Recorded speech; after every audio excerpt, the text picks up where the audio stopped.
नमस्कार मंडळी. हिरकणीच्या या भागामध्ये आपल्या सगळ्यांचं पुन्हा एकदा स्वागत करते. आजची हिरकणी वयाने लहान आहे, पण तिच्या कामाचा आवाका जबरदस्त आहे. चला तर मग भेटूया एक क्लिनिकल सायकोलॉजिस्ट मुक्ता ढवळीकर हिला. हाय मुक्ता. हॅलो. कशी आहेस? छान. आज आपण खूप गप्पा मारणार आहोत आणि तुझं एक वेगळं क्षेत्र आहे.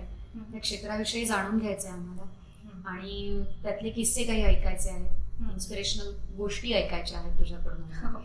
तर सुरुवात करूया. तुझं शाळा, त्याच्यानंतर तुझं डिग्रीचं मास्टर्सचं शिक्षण, हा सगळा प्रवास कसा सुरू झाला? ओके.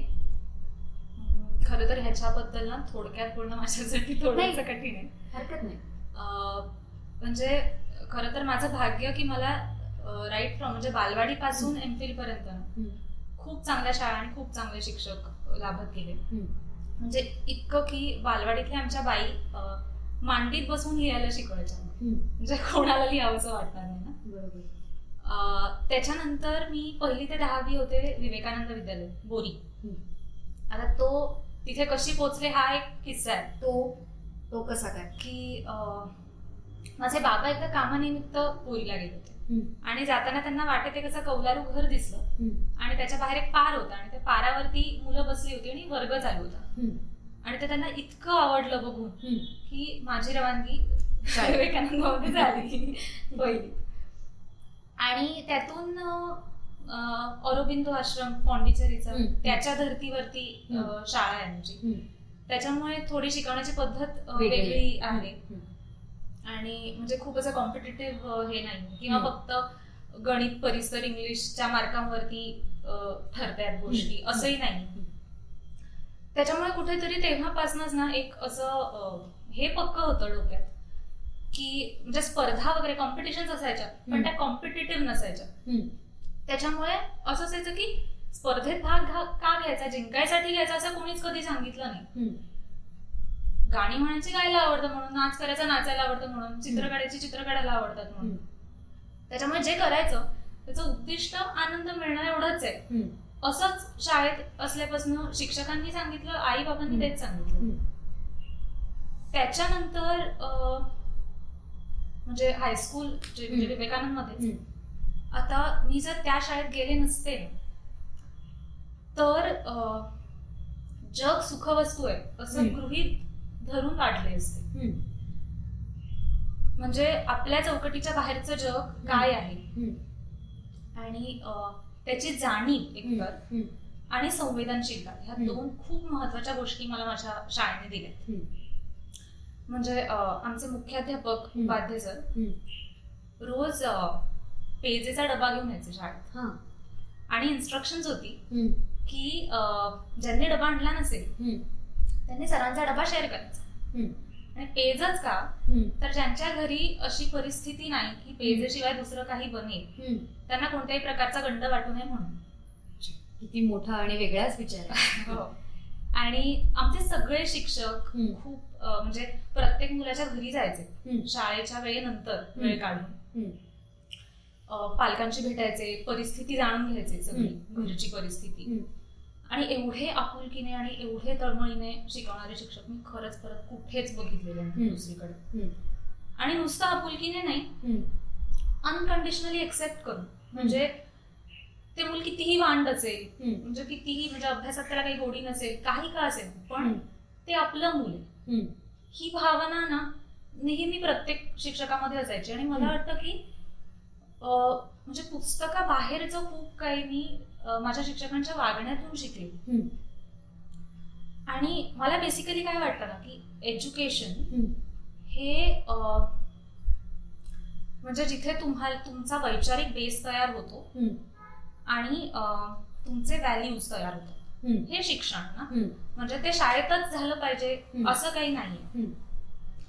तर तसं माझं जे पुस्तकाबाहेरचं शिक्षण आहे ना ते खूप वेगळ्या वेगळ्या ठिकाणी झालंय. म्हणजे मी प्रत्येक सुट्टीत ना कुठेतरी कॅम्पला जायचे. ते संगीतचे वर्ग सांगू शकशील एखाद्या? हो, म्हणजे मी राजगडला गेले, म्हणजे आमचं ज्ञान प्रबोधिनीचं शिबिर होतं आणि आम्ही पहाटे बालेकिल्ला वगैरे चढलो, मग रात्री चोर दरवाजातनं गड उतरला, मग हा. तिथे ठरवलो वगैरे असं सगळं वेगळंच काय. की एकदा मी कुलूला गेले होते ट्रेकला, तेव्हा दिल्लीमध्ये माझे सगळे पैसे मारले कोणीतरी, चोरीला गेले. हो. आणि मी तेव्हा 8वीत होते. एटीएम कार्ड नव्हतं, मोबाईल फोन नव्हते. त्याच ट्रेकला परत तंबूत होतो आम्ही, आणि तंबू बाहेर अस्वल आलं होतं, सावली दिसत होती तंबूच्या कापडावरती, आणि गुरगुर ऐकत होती, सगळे भीतीने गार. आणि म्हणजे असे अनपेक्षित प्रसंग, त्यांना सामोरं कसं जायचं हे शिक्षण मला वाटतं माझ्या सगळ्या सुट्ट्यांनी दिलं असेल. बरोबर. हायर सेकंडरीचं जर बोलायचं झालं तर त्याच्या आधी मला एक ऍड करायला आवडेल की हे कॅम्प्सना जे जायचे ना, मी होते माझ्या आई बाबांना खूप मानते. त्यांनी कधीच असा विचार केला नाही की एकटीला कसं पाठवायचं. म्हणजे मी केवढी लहान का असेल, 3रीत असेल, 8वीत असेल, 7वीत असेल, कधीच असा विचार केला नाही की एवढ्या दूर कसं पाठवायचं आणि एकटीला कसं पाठवायचं. आणि माझ्या एवढेच तेही एक्साइटेड असायचे. कधी तुला हट्ट करावा लागला नाही की मला जायचंच आहे? कधीच नाही. ते स्वतः मनापासून पाठवायचे आणि मला आवडायचं ते. म्हणजे असं एकटं कुठेतरी माझंच जायचं.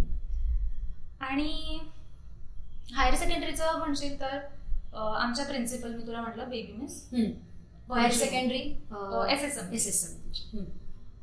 तर त्यांना नेहमी आम्हाला असं सांगायच्या की कोशाच्या बाहेर पडा, म्हणजे डबक्यात राहू नका, बाहेर खूप मोठा समुद्र आहे. आणि त्या आमच्यासाठी ना खूप मोठी स्वप्न पाहायच्या.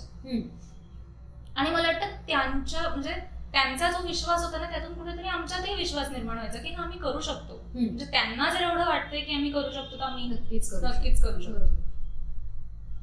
फर्ग्युसन मध्ये पुढे डिग्रीचं म्हणशील तर फर्ग्युसन मध्ये जायचं हे आधीपासून ठरलं होतं. आर्ट्स करायचं हे 8वी पासून ठरलं होतं. म्हणजे माझंच. आणि कधी कोणी घरी असं काही सांगितलं नाही की तू सायन्सच कर किंवा असे काही मुद्दे नव्हते घरच्यांचे. तू 12वी पर्यंत सायन्स? 12वी पर्यंत सायन्स. आणि त्याच्यानंतर आर्ट्स करायचं ठरलेलं होतं? हो, येस. आणि फक्त फर्ग्युसन मध्ये कसं होतं, माझी ताई पण फर्ग्युसन मध्ये शिकली होती, मामी पण, त्याच्यामुळे ते एक अट्रॅक्शन होतं की मी तिथे जाणार. पुण्यात तो एक वेगळा आहे. आणि या सगळ्यात कसं झालं की फर्ग्युसन मध्ये जायचं हे तर नक्की होतं, मिळेल का नाही हा एक हे होता. कारण तिथे म्हणजे कट ऑफ खूपच हाय होते. म्हणजे एक वेळ इथे मेडिसिनला ऍडमिशन मिळेल पण मला आर्ट्सला तिथे ऍडमिशन मिळणार नाही अशी परिस्थिती होती. पण म्हणजे सुदैवाने मिळाली ऍडमिशन. आणि तिथे एकदा जे मी गेले ती डायरेक्ट 5 वर्षांनी बाहेर आले. बरोबर. ते वातावरणच इतकं म्हणजे छान होतं, इतकं वेगळं होतं. एकतर म्हणजे जे आमच्या बेबी मिस सांगायच्या ना की बाहेर समुद्र आहे, आपण त्या समुद्रात आलोय असा फील यायचा. बरोबर.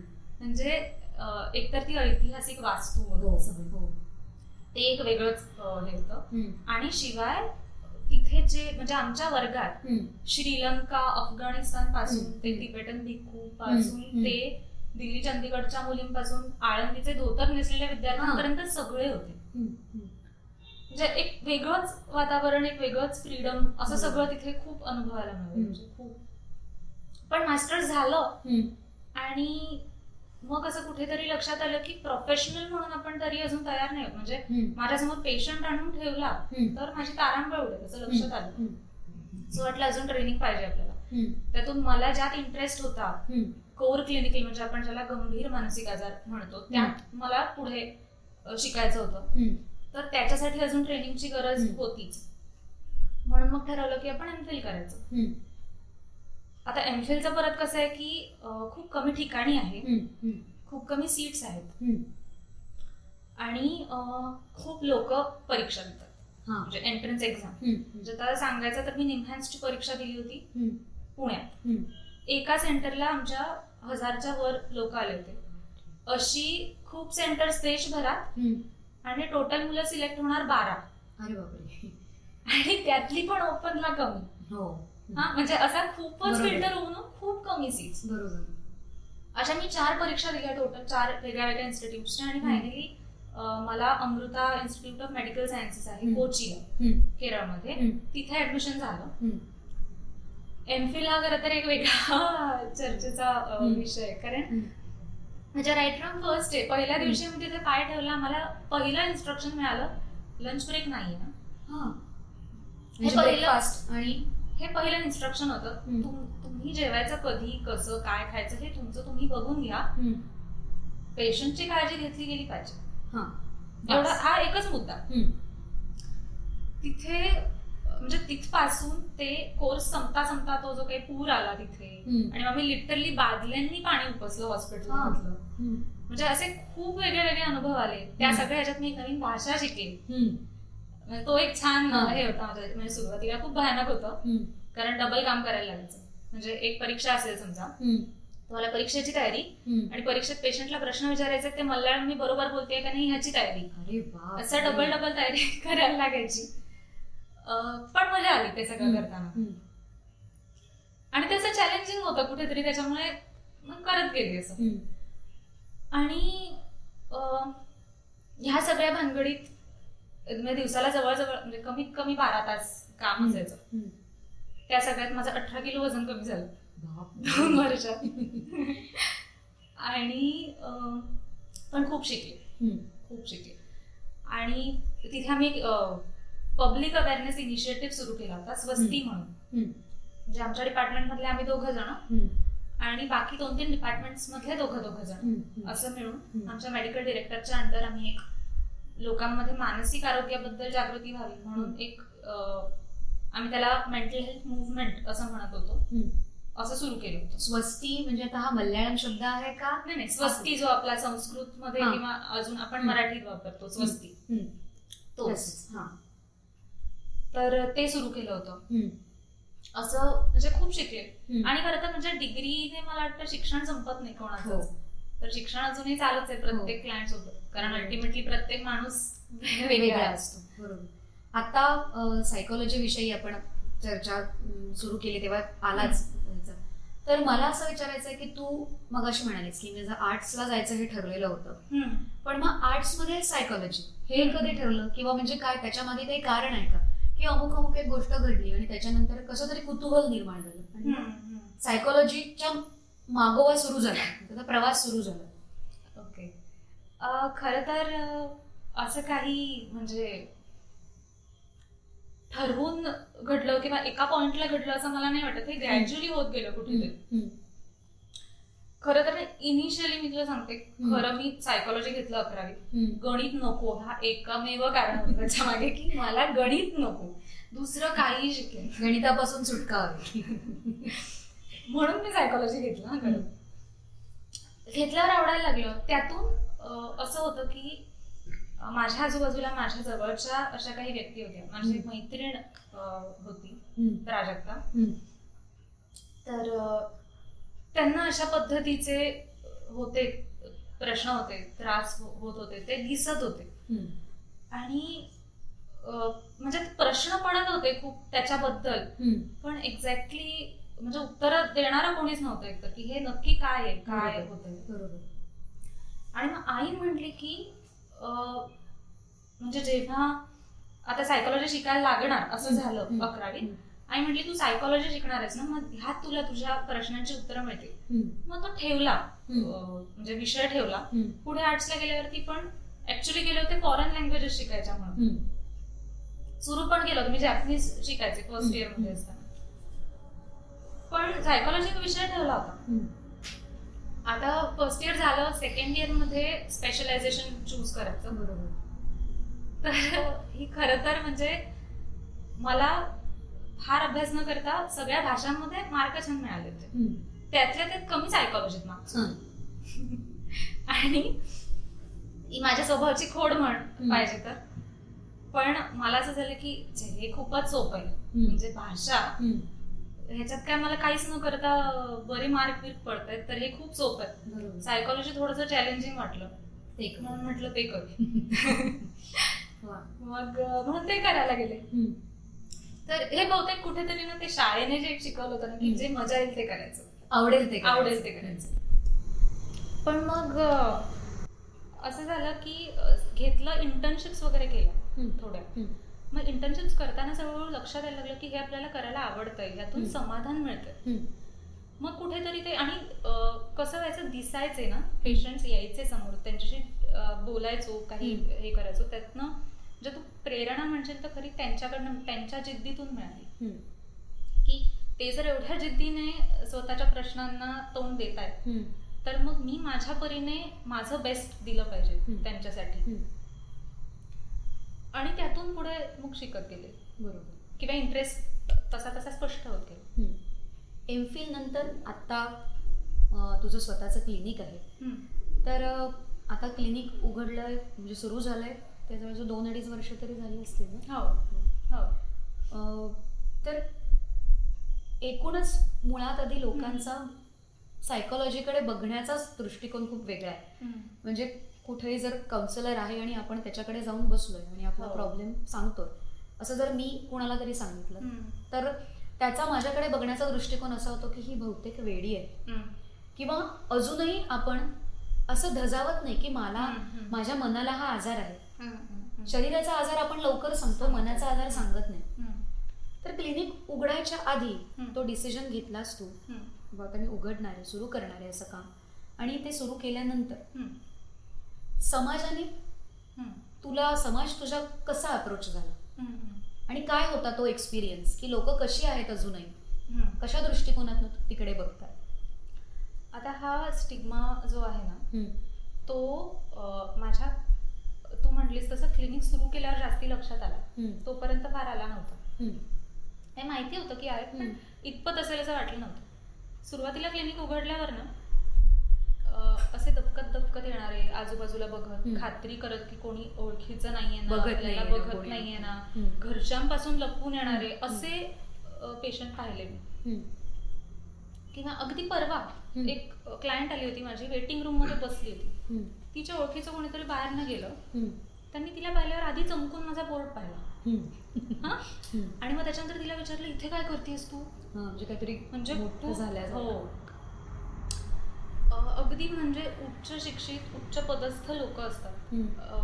हल्ली मला एका शिक्षण क्षेत्रातल्या माणसाने विचारलं की तू एक्झॅक्टली काय करतेस? मग मी त्यांना सांगितलं, म्हटलं डिप्रेशन, एन्झायटी वगैरे शब्द कानावरनं गेलेले असतील, म्हणून मी त्याची एक उदाहरण दिली.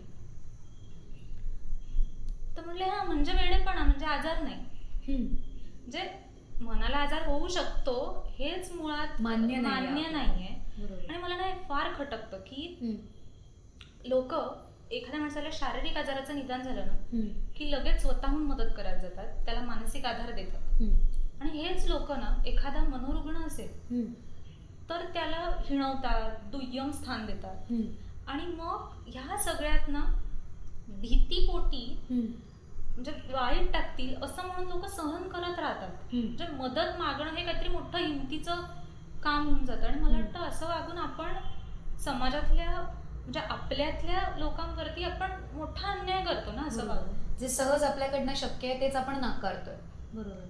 आणि आता हे घालवण्यासाठी एक मानसिक आरोग्याबद्दल एक म्हणजे बोललं गेलं पाहिजे शक्य असेल तेवढं. तर बोललं गेलं पाहिजे, गैरसमज दूर झाले पाहिजे. म्हणजे लोकांना एकतर असं काहीतरी वाटत असतं की आता मला डिप्रेशन आलं म्हणजे मला ते परत कधीच बरं होणार नाही, बरोबर, मी आता असंच राहणार वगैरे, असं खूप गैरसमजुती असतात. हो. किंवा म्हणजे हे जे काही असतं ना सगळं मनात घोटाळा जो असतो तो घालवण्यासाठी बोललं गेलं पाहिजे, ते नॉर्मलाइज झालं पाहिजे. बरोबर. आता त्याच्यासाठी आमच्या परीने आम्ही प्रयत्न करतच आहोत. हो. सगळ्या पद्धतीने प्रयत्न करतो, सोशल मीडियावर प्रयत्न करतो, लोक येतात त्यांच्याशी बोलतो. आणि बदल होतोय, म्हणजे असं नाही की बदल घडत नाही. तू ह्या 2 पिढ्यांमधल्या लोकांशी बोललीस ना तर तुझ्या लक्षात येईल की बदल घडतोय. असा एखादा अनुभव आमच्या बरोबर शेअर करशील का, की आता क्लिनिक सुरू झाल्यानंतर की एखाद्या व्यक्तीला तू ट्रीट केलंस आणि हळूहळू त्यांच्यात बदल होतो आणि त्याने सांगितलंय की हे मला आवडतंय, तुमच्याकडे आल्यापासून मला बरं वाटायला लागलं, असं काही आहे? माहिती आहे तुझ्या प्रोफेशन मध्ये तुम्ही ते ओपन करत नाही, पण तरी तू तुझ्या परीने आमच्या बरोबर शेअर कर. हो हो. तर मी अर्थात मी म्हणजे नाव किंवा डिटेल्स नाही डिस्क्लोज करू शकत, पण डेफिनेटली बरे होणारे, बरे झालेले आहेत लोक. इथेही आहेत, मी केरळमध्ये होते तिथलेही आहेत.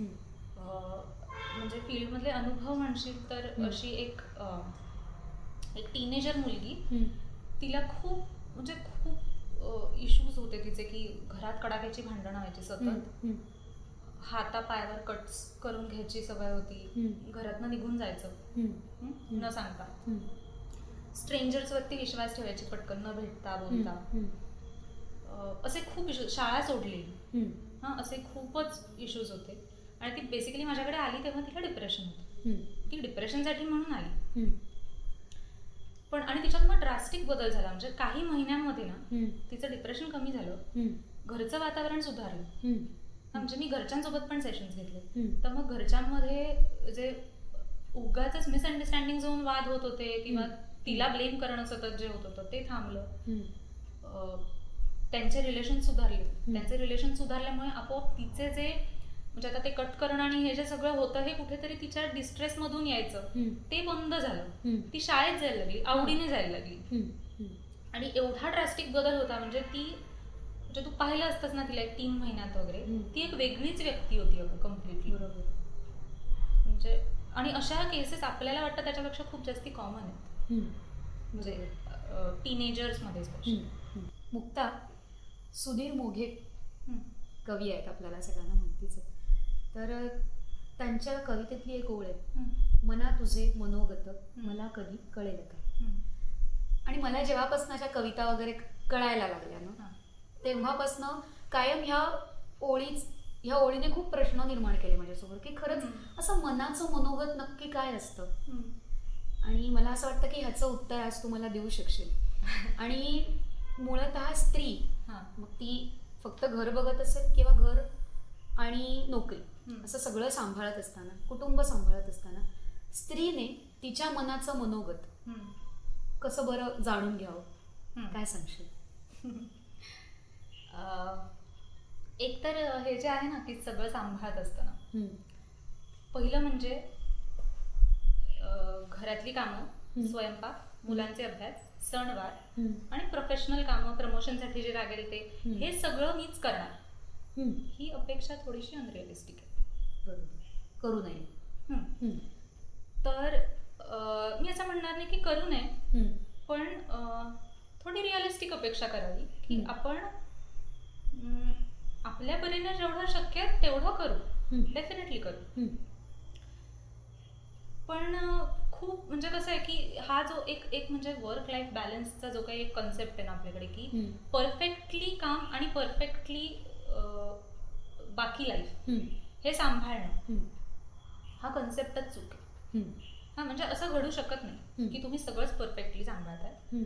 त्याच्यापेक्षा म्हणजे असा अट्टाहास करण्यापेक्षा म्हणजे स्वतःची दमछाक होईपर्यंत अट्टाहास करतात लोक, की नाही मी सगळंच परफेक्टली करणार मॅनेज. त्याच्यापेक्षा सुरुवातीला स्वतःची लिमिटेशन्स लक्षात घ्यायची. मग ती कसली असतील, ती फिजिकल असतील की माझे फिजिकल लिमिटेशन्स काय आहेत, मी कितपत करू शकते गोष्टी, वेळेची बंधन असतील, इतर प्रॅक्टिकल असतील काही डिफिकल्टीज असतील, ती लिमिटेशन्स आधीच लक्षात घेतली आणि स्वतःची मनाची तयारी केली आणि इतरांची मनाची तयारी केली ना, तर मग हा तोल सांभाळणं जो आहे त्याची कसरत नाही होऊन बसत. ते सोपं होतं, म्हणजे स्वतःसाठी पण सोपं होतं, इतरांसाठी पण सोपं होतं. जेव्हा आपली एक्सपेक्टेशन स्वतःकडून क्लिअर असतात आणि ती आपण इतरांनाही सांगत असतो की मी हे एवढं करू शकते, हे एवढं माझ्याच्याने शक्य आहे, असं झालं तर सोपं होतं. म्हणजे जेव्हा आपण आपले लिमिटेशन्स लक्षात घेऊन एक्सपेक्टेशन्स ठेवतो, अपेक्षा ठेवतो स्वतःकडून, तेव्हा सहज शक्य होतं. आणि अजून एक तू म्हणलीस की मनाचं मनोगत कसं ओळखायचं, अजून एक काय होतं ना, खूपदा ना बायकांचं एक आपल्याकडे अशी एक आयडियल इमेज आहे की म्हणजे आता स्पेशली आई वगैरे म्हणजे सहनशील, मग म्हणजे सगळंच सहन करणार, एकदम नेहमी दुसऱ्यांचाच विचार करणार, किंवा हे असे जे काही एक हे आहेत. आता ते ना आपण कधी कधी विसरतो की दुसऱ्याचा विचार करणं म्हणजे स्वतःचा विचार करायचा नाही असं नाहीये. बरोबर. म्हणजे तुम्ही जोपर्यंत स्वतःची काळजी घेत नाही तोपर्यंत तुम्ही दुसऱ्यांची काळजी घेऊ शकत नाही तुमच्या पूर्ण स्ट्रेंथ. त्याच्यामुळे सेल्फ केअरसाठी वेळ काढणं हे निश्चित महत्वाचं आहे, स्पेशली बायकांसाठी. आणि त्या स्त्रीचं मन सांभाळणं हे अख्ख्या कुटुंबाचं कुटुंबाची एक जबाबदारी असते. हम्म. तर त्या कुटुंबातला सदस्य म्हणून व्यक्तिशः प्रत्येकाने ते कसं सांभाळावं? कसं आहे ना, फक्त स्त्रीचंच असं नाही, हम्म. कुटुंब म्हणून कुटुंबातल्या प्रत्येकाचं मन सांभाळणं ही आपली प्रत्येकाची जबाबदारी आहे. बरोबर. आणि त्यात सगळ्यात महत्वाचं म्हणजे सगळ्यात पहिलं वेळ द्या. हम्म. आणि नुसता वेळ देऊ नका. हम्म. आपण बऱ्याचदा काय करतो ना, वेळ देतो हम्म. कशासाठी, तर समोरच्याला लेक्चर देण्यासाठी किंवा उपदेश करण्यासाठी की तू असं कर हम्म. म्हणजे होईल सगळं, काही प्रॉब्लेम नाही, हम्म. किंवा काय जे काय अडचणी असतील आपण आपल्यामध्ये आपण पटकन सोल्युशन देऊन टाकतो. हम्म. त्याची गरजच नसते. बऱ्याचदा लिसनिंग स्पेस देण्याची गरज असते. हम्म. म्हणजे त्या व्यक्तीला बोलतं होण्यासाठी, मोकळं होण्यासाठी हम्म. वेळेची गरज असते. हम्म. ती दिली हम्म. की सुद्धा पुरतं बरंचदा. आणि आता सध्या कोरोनामुळे असेल, पण एकूणच निगेटिव्हिटी खूप पसरते, किंवा कधी कधी आपल्याला असं वाटतं की नाही माझं हे होत नाहीये, माझं ते होत नाहीये. तर ते मन करारे प्रसन्न हे आपण कसं साधलं पाहिजे? आता मनाची काळजी घेणं किंवा मन प्रसन्न ठेवणं हे ह्यातला डेफिनेटली सगळ्यात पहिला आहे तर म्हणजे प्रिव्हेंटिव्ह, प्रतिबंधच करा तुम्ही मुळातच. की ताण जो हळूहळू बिल्डअप होतो आणि मग त्याचे काहीतरी आजारात रूपांतर होतं ते होऊच नाही द्यायचं आपण. म्हणजे मन घडत असतानाच ते रेझिलियंट आणि म्हणजे स्ट्रॉंग कसं काय बनेल ह्याच्याकडे आपण लक्ष द्यायचं. हे झालं मुलांच्या बाबतीतलं. की आणि असं बऱ्याच बाहेरच्या देशांमध्ये ना असं आहे की त्यांच्या शिक्षण पद्धतीचा इमोशनल एज्युकेशन हा एक भाग आहे. आता हे आपल्याकडे फॉर्मली नाहीये, पण आपण तज्ञांची मदत नक्कीच उपलब्ध करून देऊ शकतो मुलांना. आता अपार्ट फ्रॉम दॅट आपण मोठ्या माणसांबद्दल बोलू तर पहिली गोष्ट सगळ्यात महत्वाची, स्वतःच्या शारीरिक हेल्थ जे आहे ना त्याच्याकडे लक्ष द्या. चांगला आहार, पुरेशी झोप आणि व्यायाम. आता तू म्हणशील की ह्याचा मनाशी काय म्हणजे संबंध, तर आपण बऱ्याचदा ही गल्लत करतो की मन आणि शरीर वेगळं वेगळं आहे. हे दोन्ही इंटरडिपेंडंट आहेत, एकमेकांवरती अवलंबून आहेत दोघेही. त्याच्यामुळे आणि जे म्हणजे आपण आपल्या भावभावना ह्या आपल्या शरीरात तयार होणाऱ्या हॉर्मोन्सवरती आधारलेल्या आहेत. आणि ज्याला आपण हॅपीनेस हॉर्मोन्स असं म्हणतो, ते जर वाढवायचे असतील तर ह्या ज्या गोष्टी आहेत ना ह्याच्याकडे लक्ष दिलंच पाहिजे.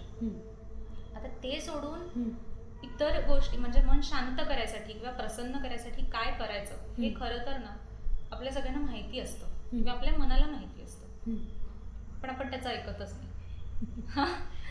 आपण ठरवतो की आपण त्याचं वीकेंडला ऐकू किंवा आपण त्याचं सुट्टीत ऐकू, आत्ता मला वेळ नाही.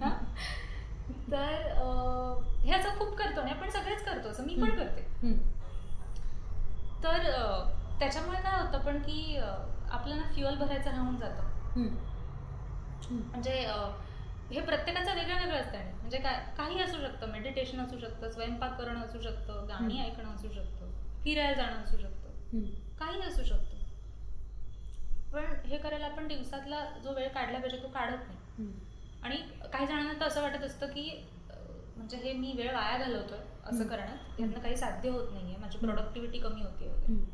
ज्यांना असं वाटत असेल ना ते दादांत खोटं आहे. तर प्रोडक्टिव्हिटी जे करून बघा, प्रोडक्टिव्हिटी कमी नाही होत, प्रोडक्टिव्हिटी वाढते. जसं मी म्हटलं की गाडी पेट्रोल शिवाय चालवत राहिलात तर गाडी बंद पडेल. त्याच्यात वेळोवेळी पेट्रोल घातलं तर नीट चालेल. तसंच आहे. मुक्ता, आलेले पेशंट त्यांना डील करणं म्हणजे त्यांना सांभाळणं आणि त्यांना समजावणं, ह्या सगळ्या गोष्टी करत असताना स्वतःच्या मनाकडे कसं लक्ष देतेस? स्वतःच्या मनाकडे स्वतःला कसा वेळ देतेस? विरंगुळा म्हणून काय करतेस? ओके. लिहायला आवडतं मला. बऱ्याचदा म्हणजे लिहिते, म्हणजे आवडतं म्हणून पण लिहिते. शिवाय कधी कधी मनातल्या गोष्टींचा निचरा व्हावा म्हणून पण लिहिते. म्हणजे लेखन हे एक साधन असू शकतं. हो. तर ते पण करते. म्हणजे जे सेल्फ केअर पण म्हणतो त्याच्यासाठीही लिहिते. मला एकटं राहायला आवडतं. म्हणजे मी स्वतःसोबत वेळ घालवला ना की मी रिचार्ज होते परत. तर आणि असे बरेच लोक असतात मग तो तर- स्वतः सोबत घालवलेला वेळ तू कसा घालवतेस, का ते तुझं सिक्रेट आहे? नाही असं काही नाहीये सिक्रेट, असं मी काही करते असं हां. ठरलेलं नाहीये काही. कधी त्या कधी क्षणाला जे वाटेल ते. मग कधी कधी एकटीच बाईक काढते, फिरून येते, हम्म. कधी कधी नुसतेच बसते, कधी कधी गाणी ऐकते, काही करते, म्हणजे असं काही ठरलेलं नाहीये की अमुकच करते. हम्म. आणि अजून एक करते की खूप हसते, म्हणजे ठरवून नाही, पण असे काही लोक असतात ना आपले, ज्यांना भेटलो की आपण म्हणजे काहीतरी होतं आणि खूप दिलखुलास हसलं जातं. अशा लोकांना भेटायचा प्रयत्न करते जे माझे आहेत. तू एक क्लिनिकल सायकोलॉजिस्ट म्हणून सध्या काम करतेस. पुढचं जे जनरेशन आहे त्याने त्या प्रत्येक विद्यार्थ्याने ह्या क्षेत्राकडे कसं बघावं? तुझ्या क्षेत्रामध्ये आव्हानं काय आहेत, नवीन संधी काय आहे, आणि हे सगळ्याबरोबर समाजभान तुम्ही कसं जगता? आव्हान म्हणशील ना तर सध्या करंटली कसं झालं ना, सगळ्यांचं जे जगाचं आव्हान आहे तेच आमचंही आव्हान आहे, कोविड. तर कारण झालंय काय की कोविड हा फक्त पॅन्डेमिक न राहता त्याचा आता एक जगभरात मेंटल हेल्थ क्रायसिस व्हायला लागला. कोविडमुळे निर्माण होणारी भीती, एन्झायटी, आणि त्याच्यातून म्हणजे आता लोकांच्या नोकऱ्या गेल्यात वगैरे अशा गोष्टी घडून नैराश्य, हे खूप मोठ्या प्रमाणात आहेत. किंवा बरेच असेही आता म्हणजे OCD आपण म्हणतो, ऑब्सेसिव्ह कंपल्सिव्ह डिसऑर्डर नावाचा एक रोग, आजार आहे. ते बरेच म्हणजे ट्रिगरिंग त्याचा फॅक्टर कोविड दिसायला लागला बऱ्याच पेशंट्समध्ये. तर असं खूप आहे. शिवाय ह्याच्यात म्हणजे हे आहेच, आणि ह्याच्यावर मी आमच्या परीने कामही करतोय. म्हणजे जसं आता आरोग्य भारती तू ऐकलं असेल. हो. तर त्यांनी म्हणजे ते अप्रोच झाले आणि ते म्हटले की आपण काहीतरी करू शकतो का. मग आम्ही आता हेल्पलाईन सुरू केली जिथे फ्री हे दिलं जातं, म्हणजे काउन्सिलिंग सेशन्स ज्यांना गरज आहे, ज्यांना कोविडमुळे मानसिक त्रास होतो अशांसाठी. तर हे आम्ही करतोच आहोत आमच्या परीने. पण शिवाय म्हणजे ह्या व्यतिरिक्त ना कोविडचे अजून म्हणजे कोविडचे आफ्टर इफेक्ट्स पण दिसतात मेंदूवरती. म्हणजे काही पेशंट्स आहेत, कमी पर्सेंटेज आहे पण आहे, ज्याच्यात ब्रेन फॉग झालेला दिसून येतो आफ्टर कोविड. ब्रेन फॉग म्हणजे स्मरणशक्ती कमी झालेली आढळते. म्हणजे काही काही गोष्टी अशा पटकन ज्या आठवतच नाही, किंवा कन्फ्युजन व्हायला लागतं कुठले डिसिजन घेताना वगैरे. आता हे सगळं जे आहे हे नवीनच आहे सगळ्यांसाठी, त्याच्यावर संशोधन चालू आहे, पण हे डेफिनेटली आमच्या क्षेत्रासाठी आव्हान आहे. बरोबर. संधींचं म्हणशील तर आमचं कसं आहे ना, खरं तर आता क्लिनिकल सायकोलॉजी म्हणजे जो माझा स्पेशलायझेशनचा विषय आहे, तो जर म्हणशील ना तर त्याच्यात खूप म्हणजे तो खूप अनएक्सप्लोर्ड आहे असं वाटतं मला. म्हणजे आम्ही शिकतो खूप, पण त्यातली खूपच काही म्हणजे थोड्या प्रमाणात आम्ही कौशल्य ती वापरतो ऍक्च्युली. आम्हाला म्हणजे बऱ्याच गोष्टी शिकवलेल्या असतात आणि त्या आम्ही काहीच करत नाही, कारण त्या प्रचलित नाही झालेल्या, त्या काही पॉकेट्समध्येच चालू आहेत. जसं की आता आम्ही मनोरुग्णांना ट्रीट करतो, हे एक बहुतांश लोकांना माहिती असतं. पण आता मी अमृतात होते MPhil करताना, तिथे न्यूरोसायकोलॉजीचा खूप मोठा हे आहे म्हणजे युनिट आहे, आणि आम्ही तिथे कंपल्सरी एपिलेप्सी फिट्स असतात अपसमध्ये, तर त्याच्यासाठी ब्रेन ऑपरेशन्स होतात लोकांची. ऑपरेशनच्या आधी आणि ऑपरेशन नंतर आणि फॉलोअप्स 3, 6, 9 महिने आणि वर्षभर वगैरे असं न्यूरोसायकोलॉजिकल टेस्टिंग व्हायचं, म्हणजे मेंदूत काय बदल झाले हे जाणून घ्यायचं. आता ह्या गोष्टी ह्या काही काही ठिकाणीच चालू आहेत जिथे लोकांना माहिती आहे. जिथे माहिती नाही तिथे ते चालूच नाहीये. म्हणजे गोव्यात असं काही कोणाला माहिती नाही की असं करता येतं. किंवा ब्रेन स्ट्रोक्स असतात, अशा पद्धतीचे जे म्हणजे ऍक्सिडेंटमध्ये मेंदूला मार बसतो कधी कधी, आणि मेंदूची काही कामं म्हणजे इजा पोचते बेसिकली मेंदू. त्याच्यात कॉग्निटिव्ह रिट्रेनिंग करता येतं. म्हणजे आपला मेंदू आहे ना, हा खूप एक कमाल अवयव आहे. त्याच्या एका भागाला इजा झाली तर बाकीचे भाग ते काम शिकू शकतात, जे तो आधीचा भाग करायचा ते शिकवता येतं. आता हे कोणाला माहितीच नाही, बऱ्याच लोकांना माहिती नसतं, त्याच्यामुळे ते आपल्याकडे होत नाही. ह्या अशा खूप गोष्टी आहेत ज्या हळूहळू सुरू होतील, हो प्रयत्न तर करूच, हो पण संधी खूप आहे. किंवा जसं मी म्हटलं, मन आणि शरीर काही वेगळं वेगळं नाही, त्याच्यामुळे हेल्थ मध्ये तू कुठेही जा, म्हणजे आता इव्हन आता आपल्याकडे गोव्यात सुरू पण झालंय पॅलिएटिव्ह केअर सेंटर आहे, IMA सुरू केलंय दिलासा. तिथे आम्ही सायकोलॉजिकल हेल्प प्रोव्हाइड करतो पेशंट्सना. किंवा मी अमृतात होते, मी माझा रिसर्चचा विषय होता, मी कॅन्सर असलेल्या मुलांसोबत काम केलं, लहान 6 ते 16. किंवा इन जनरलच आम्ही काही फक्त मनोरुग्ण नाही पाहायचो तिथे, म्हणजे right from skin disease to cancer to काही, म्हणजे कुठल्याही आजाराचा मनावर परिणाम होतो, ज्यांना आधार आहे त्यांच्याशी. त्याच्यामुळे मग आमचा रोल सगळीकडेच आहे, त्याच्यामुळे संधी आहेच आहे. आणि संधी मला ना वाटतं बऱ्याचदा दृष्टिकोनाचा भाग आहे खरं तर. म्हणजे मी जेव्हा सुरुवातीला असं ठरवलं की मी केरळमधलं माझं झाल्यानंतर गोव्यात परत येणार आणि मी गोव्यात क्लिनिक सुरू करणार, मला बऱ्याच लोकांनी सांगितलं की गोव्यात ते स्कोप नाही क्लिनिकल सायकोलॉजीला, कोणाला माहिती पण नाही. माझा मावस भाऊ मला म्हणला की मुक्ता कोणाला माहिती पण नाहीये, कोणीच काम करत नाही या क्षेत्रात, बघ किती स्कोप आहे. आणि खरंच स्कोप आहे ना, केवढं काम आहे, म्हणजे कोणीच काम करत नाही या क्षेत्रात, मग एवढं काम करायची गरज आहे. त्याच्यामुळे संधी जी आहे ती अल्टिमेटली दृष्टिकोनाचा भाग आहे. मुक्ता, तू आता म्हणालीस की क्लिनिकल सायकोलॉजीमध्ये तसं कोणीच काम करत नाहीये, मग आपण क्लिनिक उघडूया, म्हणजे सुरू करूया. मग त्या क्षणी असं नाही का वाटलं की त्याच्यापेक्षा नोकरी बरी? ह्याचा मी विचार केला होता, म्हणजे अगदी प्रोज कॉन्स वगैरे काढून विचार केला होता, लिहून काढून. सुरुवातीला असं नव्हतं डोक्यात की नोकरी करावी वगैरे, स्वतःचं करायचं असंच होतं. पण म्हटलं नाही, आपण जरा विचार करूनच ठरवू, उगाच इम्पल्सिव्हली नको ठरवायला, कारण हे म्हणजे एकदा त्याच्यात उडी घेतली की मग परत मागे वळणार. त्याच्यामुळे मग विचार केला, पण तरी असं वाटलं की म्हणजे एकतर कोणीच काम करत नाही असं नाहीये खरं तर. आम्ही 4 आहोत, म्हणजे गोव्यात क्लिनिकल सायकोलॉजिस्ट लायसन्स 4 लोक, आणि ते वेगळ्या वेगळ्या ठिकाणी करतायत काम.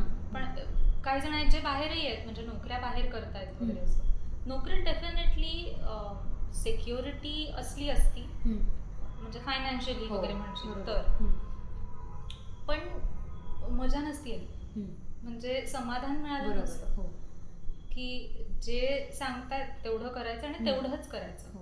म्हणजे जर मला वाटलं की नाही ह्या पेशंटला हे करणं गरजेचं आहे, तर मला ते करायला मिळेल का नाही ह्याची मला गॅरंटी नाही. आणि माझं काम असं आहे ना की मी जर माझं बेस्ट त्या पेशंटला दिलं नाही तर ते मला खात राहील. बरोबर. आणि ह्या भावनेला, म्हणजे ही भावना घेऊन मी नाही जगू शकत की मला खातंय कुठेतरी, मला अपराधी वाटते की मी नाही माझं बेस्ट देऊ शकले, किंवा ते त्याला गरजेचं होतं पण मी नाही करू शकले.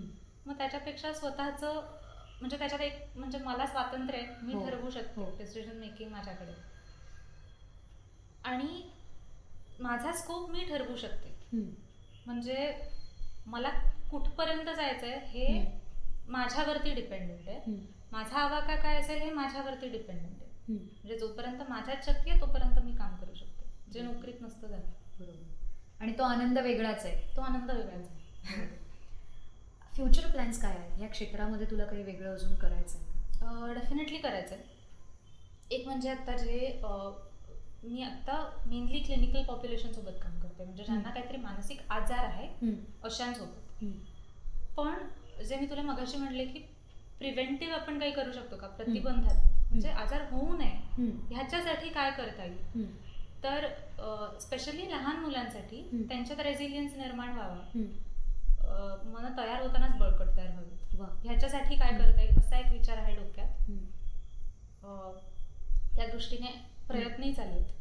वर्कशॉप्स घ्यायचा विचार आहे, म्हणजे फक्त स्टुडंटसाठीच असं नाही तर इतरांसाठी सुद्धा. म्हणजे जसं आता बेसिक लाईफ स्किल्स असतात जे आपल्या सगळ्यांना लागतात, स्ट्रेस मॅनेज आपल्याला सगळ्यांनाच करायला लागतो, चालढकल आपण सगळे करतो, प्रोक्रॅस्टिनेशन, तर हे जे काही छोटे छोटे इश्यूज असतात ज्याच्यासाठी आपण मे बी मुद्दाम वेळ काढून ट्रीटमेंट घ्यायसाठी नाही जात, किंवा तेवढं लक्ष दिलं जात नाही, पण त्याच्यावर काम केलं तर डेफिनेटली आपल्या जे क्वालिटी ऑफ लाईफ जे आपण म्हणतो त्याच्यावरती नक्की पॉझिटिव्ह परिणाम होतो.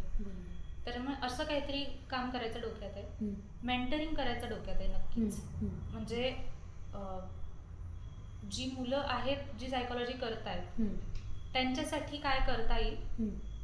त्यांना असं काय देता येईल जे त्यांना कॉलेजमध्ये मिळत नाही हम्म. पण जे गरजेचं आहे हम्म. काम करायचं असेल तर. हम्म. आणि हे ऍक्च्युली एका म्हणजे काही प्रमाणात सुरू झालंय. आमचा एक ग्रुप आहे, स्टुडंट्स आहेत काही जे येतात, आम्ही दर महिन्यात एकदा भेटतो आणि काय नाही सायकोलॉजीशी रिलेटेड इंटरेस्टिंग असे वेगळ्या वेगळ्या विषयांवर डिस्कस करतो. आम्ही आधी ठरवतो की हे करायचं किंवा फिल्म स्क्रीनिंग करतो कधी कधी सायकोलॉजीशी रिलेटेड एखाद्या फिल्मचं आणि मग त्याच्यावर डिस्कस करतो. कधी ऍक्टिव्हिटी घेतो. अशा गोष्टी ज्या कॉलेजमध्ये मिळत नाहीत पण ज्या गरजेच्या आहेत आणि ज्यातून म्हणजे खरंच एकतर कुतूहल निर्माण होईल त्या विषयाबद्दलचं, त्यात आपल्याला एक्झॅक्टली काय करायचं हे शोधायला कुठेतरी वाव मिळेल, असं काहीतरी स्टुडंटसाठी करायचं हे पण डोक्यात. मुक्ता, जाता जाता आम्हाला पॉझिटिव्ह वाईब्स कशा देशील? एकच शेअर करायला आवडेल की पहिलं म्हणजे स्वतःच्या यशाच्या व्याख्या या स्वतः ठरवा. लोक सांगतात म्हणून किंवा समाजाला हे यश आहे असं वाटतंय म्हणून ते तुमचं यश असलं पाहिजे असं नाही. आणि दुसरं म्हणजे जे मी मगाचपासून सांगते, ज्यात आनंद मिळेल ते करा, सगळं सोपं होईल. मुक्ता, तुझ्याशी बोलून खूप बरं वाटलं आणि खरंच आज पॉझिटिव्ह वाईब्स घेऊन आम्ही घरी जाणार आहोत. खूप खूप आभार आणि आम्हाला वेळोवेळी अशीच तुझी साथ हवी आहे या पुढच्या गोष्टींसाठी. मित्रहो, हा होता मुक्ताशी मुक्तपणे साधलेला संवाद. चला तर मग भेटूया पुढच्या भागात, पुढच्या हिरकणीला. तोपर्यंत धन्यवाद.